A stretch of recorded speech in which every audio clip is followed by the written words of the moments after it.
Liquor కేసులో అదుపులోకి తీసుకున్న చెవిరెడ్డి భాస్కర్ రెడ్డిని విచారణ అనంతరం పోలీసులు ప్రభుత్వ ఆసుపత్రికి తరలించారు. అయితే ప్రభుత్వ ఆసుపత్రి వద్ద చెవిరెడ్డి భాస్కర్ రెడ్డి తనను అన్యాయంగా అరెస్ట్ చేశారంటూ ఆవేదన వ్యక్తం చేశారు.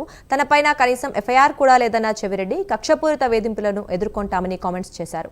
చెవిరెడ్డితో పాటు వెంకటేష్ నాయుడును ఆసుపత్రికి తరలించగా వైద్య పరీక్షల అనంతరం వారిద్దరిని సిట్ అధికారులు ఏసీబీ కోర్టులో హాజరుపరచనున్నారు.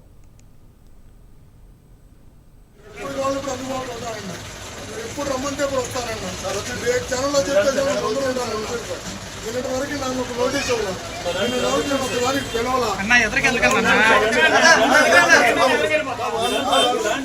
పిలవాలా నాకు నోటీస్ ఇవ్వాలా నా మీద ఏ కేసు లేదు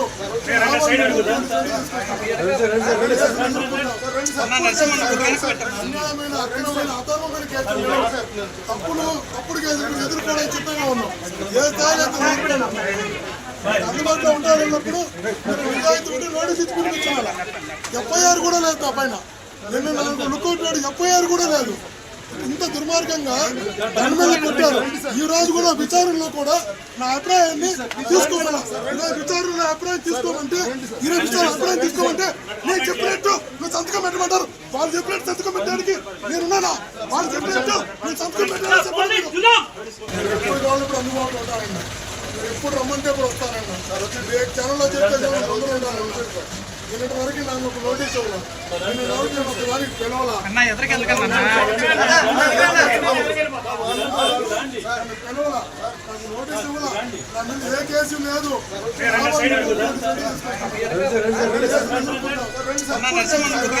అన్యాయమైన అక్రమమైన అధర్మమైన కేసులు తప్పులు. ఇక ఇదే అంశానికి సంబంధించి మరింత సమాచారం మా కరెస్పాండెంట్ రాజ్ కుమార్ అందిస్తారు. రాజ్ కుమార్, చెప్పండి, చెవిరెడ్డి భాస్కర్ రెడ్డి ఏదైతే ప్రభుత్వ ఆసుపత్రికి తీసుకెళ్లారో ఆ నేపథ్యంలో కాసింత అసహనం వ్యక్తం చేసినట్టుగా, అంటే అన్యాయంగా కేసులో ఇరికించారు, ఎఫ్ఐఆర్ కూడా లేదు అంటూ కాస్త ఆగ్రహం కూడా వ్యక్తం చేశారు. మరి ఏంటి పరిస్థితి? అంటే ముఖ్యంగా ఏదైతే చెవిరెడ్డి భాస్కర్ రెడ్డికి సంబంధించినటువంటి అంశంలో ప్రధానంగా ఈ రోజు సిట్ అధికారులు ఆయన సిట్ కార్యాలయానికి తీసుకొచ్చినటువంటి నేపథ్యంలో పెద్ద ఎత్తున ఆయన ఇందాక ఏదైతే ప్రభుత్వ ఆసుపత్రిలో కొద్దిసేపటి కిందటే ఆయన ప్రభుత్వ ఆసుపత్రికి తరలించినటువంటి క్రమంలో చెవిరెడ్డి భాస్కర్ రెడ్డి అంటే నాకు ముందస్తుగా నోటీసులు ఎటువంటి నోటీసులు ఇవ్వలేదు, నాకు ముందస్తుగా ఎలాంటి సమాచారం ఇవ్వకుండా నన్ను అదుపులోకి తీసుకున్నారు అనేటువంటి అంశాలను ప్రధానంగా చెవిరెడ్డి భాస్కర్ రెడ్డి ఈ రోజు ప్రస్తావించినట్టుగా అక్కడ ఉన్నటువంటి వీడియో కనపడుతుంది. ఏదైతే ముఖ్యంగా చెవిరెడ్డి భాస్కర్ రెడ్డికి సంబంధించి ఈ రోజు ఆయన కుమారుడు మోహిత్ రెడ్డి కూడా సిట్ కార్యాలయానికి వచ్చారు ఆ న్యాయవాదుల సమక్షంలో. అదేవిధంగా మరి కాసేపట్లో కూడా చెవిరెడ్డి భాస్కర్ రెడ్డిని పోలీసులు న్యాయస్థానంలో ప్రవేశపెట్టినట్టు కూడా తెలుస్తుంది. మరి న్యాయస్థానం ఏ విధంగా చెవిరెడ్డి భాస్కర్ రెడ్డి అంశాలను ఏ విధంగా చూడాలంటే నిజంగానే అరెస్ట్ అప్రజాస్వామికమా లేదంటే ఏంటి అనేది కోర్టు తేల్చబోతుంది. కాబట్టి ఏదైతే ఇటు చెవిరెడ్డి భాస్కర్ రెడ్డి దాదాపుగా 38 గా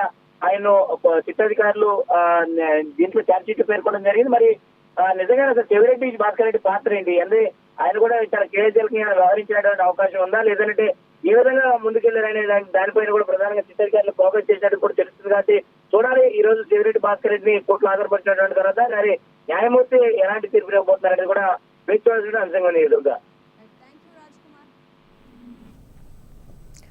థ్యాంక్ యూ రాజ్ కుమార్.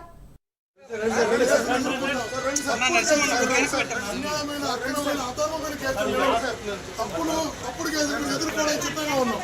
ఏ స్థాయిలో అందుబాటులో ఉంటారన్నప్పుడు నిజాయితీ ఉంటే నోటీస్ ఇచ్చి పిలిపించాలి. ఎఫ్ఐఆర్ కూడా లేదు నా పైన. నిన్న నాకు లుకౌట్ నాడు ఎఫ్ఐఆర్ కూడా లేదు. ఇంత దుర్మార్గంగా దాని మీద కొట్టారు.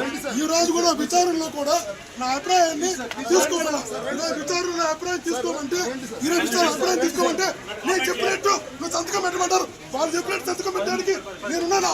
వాళ్ళు చెప్పినట్టు నేను సంతకం పెట్టాలని చెప్పండి.